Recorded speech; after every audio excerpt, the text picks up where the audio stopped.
You can't choose your neighbors, and some people have bad luck, stuck with having to live within close proximity to people who absolutely drive them up the wall. Melissa Scruggs is a geologist, volcanologist, and post-grad student, known on Twitter as VolcanoDoc.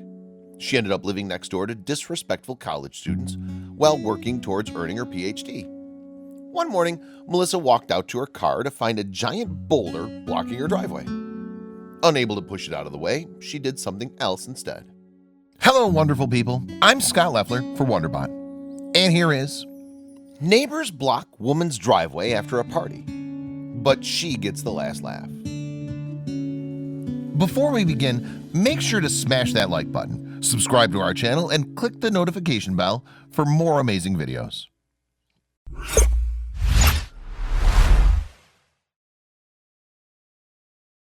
Pursuing her Ph.D. as a geologist and a volcanologist, Melissa Scruggs lives close to her college campus in California. She's been attending the school for several years and is familiar with the area.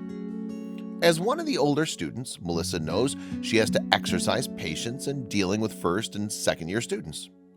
While the freshmen are celebrating being out on their own for the first time, Melissa is a serious student focused on earning her Ph.D. Melissa wasn't new to the college or the building that she lived in near campus.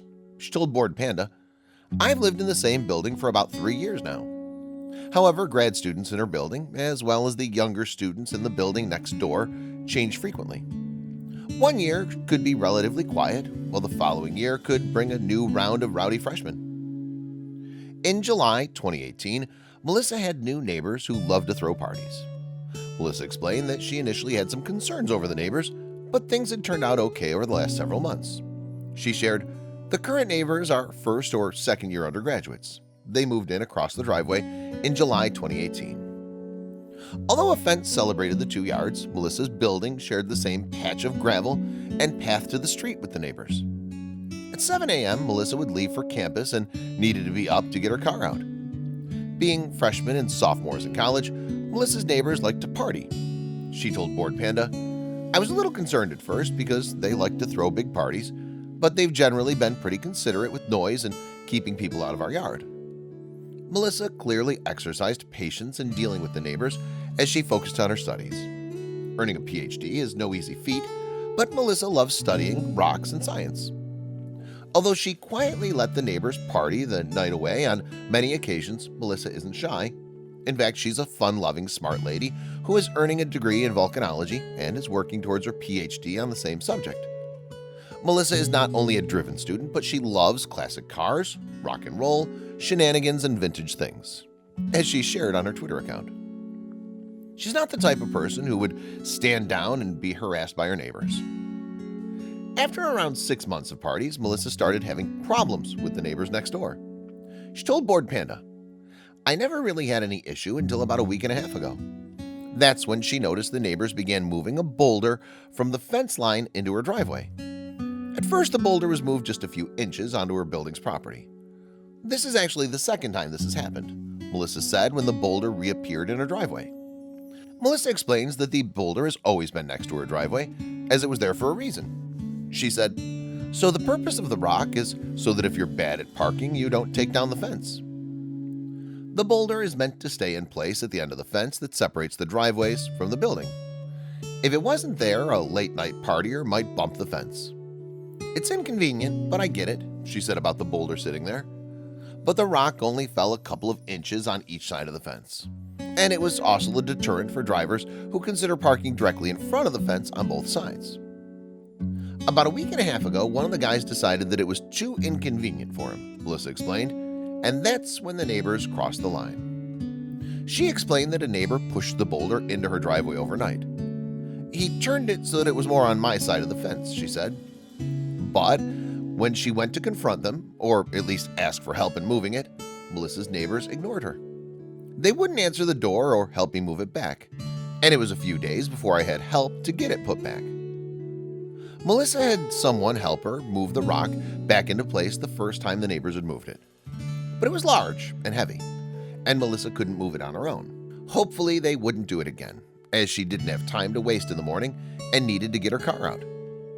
It took her several days before she had help in moving the boulder the first time, and the neighbors ignored her when she knocked on their door. That also meant she didn't get a chance to talk to them about it. Then on Friday night, they had a really big party, Melissa told Bored Panda. Knowing that it would likely become a problem, Melissa was proactive and kindly gave the neighbors and their friends a heads up. She said, "I went over to ask that people stay out of our backyard and noticed that a car was blocking us in. So I asked that it be moved by 7 a.m. and left a note." The night before, Melissa was worried about a car blocking her in, so she left them a note. But what she woke up to instead was the boulder blocking her car again. She said, "When I woke up, the boulder had been rolled all the way in front of my car. So I figured that if I moved it back, they were just going to do it again. She had to get to class and couldn't move the boulder by herself. So what now?" With no one to help her move the boulder, and thinking it would end up back in front of her car anyway, Melissa brought out a special tool she owns. As a geologist and volcanologist, Melissa owns an auto chipper, which can chip away at the sandstone boulder until it's broken into smithereens. She shared on Twitter that her neighbors probably weren't worried about her reaction, but might have forgotten that I am a tiny geologist who has access to a very loud auto chipper at 7:30 a.m. So Melissa put on her headphones and took her auto chipper to the boulder. She worked on it until it was broken into tiny pieces that she could toss to the side. She called it her tiny red-headed rage. Although the tool was very loud, according to Melissa, none of her next-door neighbors had the nerve to come out and see what the noise was all about, or apologize for that matter. No doubt Melissa channeled her frustration with the neighbors into destroying the boulder, which even knocked out 2 birds with 1 stone, as she was then able to get her car out. And it disturbed the neighbors who were rude enough to roll the boulder into her driveway in the first place. After breaking up the boulder, she posted on Twitter, "Update, all is quiet. Neighbors have deserted the premises. I am thoroughly enjoying a cup of tea." Melissa is an active user of Twitter and shared the updates on her morning, mostly to entertain her fellow geologists. What she didn't know is that hundreds of people were reading her tweets and began engaging with her thread. She tweeted, "Whoa, I had no idea this was going to blow up so much." The Twitter sphere loved her creative approach to the frustrating situation and her "I got this" attitude. After enjoying her cup of tea, Melissa went to campus and went on with her day. Meanwhile, her thread was blowing up on Twitter and she was quickly gaining more followers. When she came home later that evening, she had her first encounter with the neighbors post-boulder destroying incident. As the pieces of boulder still laid in a pile of rubble along the fence line, one of her neighbors gave her a nod, while the other looked wide-eyed. Other people might have pounded on the door and yelled outside or the neighbor's window, but Melissa's solution was both productive and entertaining. Twitter users loved how she shared her story in a funny thread, which is much on par with her other fun-loving tweets and photos. Even when she was faced with a boulder in her path at 7 in the morning, she was able to make light of the situation. By looks of it, she's always looking for an excuse to use her auto chipper. Having lived in the building for several years and still having more schooling to go, Melissa wasn't trying to step on anyone's toes, even if some rude neighbors were overstepping their bounds. She joked on Twitter that although she was happy to wake up the neighbors responsible for moving her boulder, she made sure to wait politely until the neighborhood noise ordinance at 7 a.m. before starting up her equipment. By the end of the thread, Melissa's post had over 400 likes, with hundreds more people seeing her story. People loved her sense of humor and learning more about the woman who demolished a giant boulder that was blocking her car so she could be on her way to earn her Ph.D. She likely won't be having any more problems with the neighbors blocking her driveway either. Who would dare park their car in Melissa's driveway now that they know she owns an auto chipper?